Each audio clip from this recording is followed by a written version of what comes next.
अथ शनिबाधानिवृत्त्यर्थम् सकलकार्यसिद्ध्यर्थम् शनैश्चर षोडशनामावलि पारायणम् करिष्ये।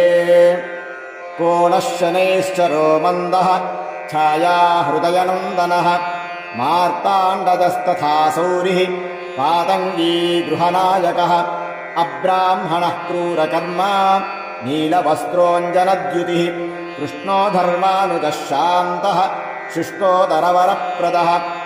षोडशैतानि नामानि यः पठेच्च दिने दिने विषमस्थोऽपि भगवान् सुप्रीतस्तस्य जायते।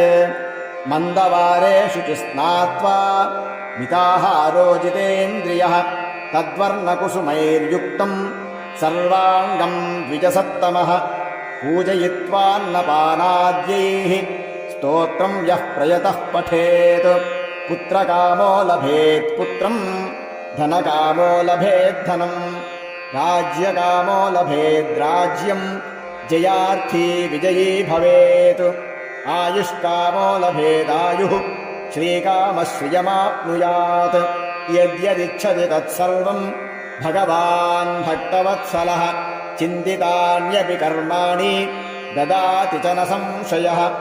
शनिना त्वभ्यनुज्ञातः स्वस्थानमगमन् नृपः स्वस्थानम् सङ्गतो गत्वा प्राप्तकामो भवत्तदा।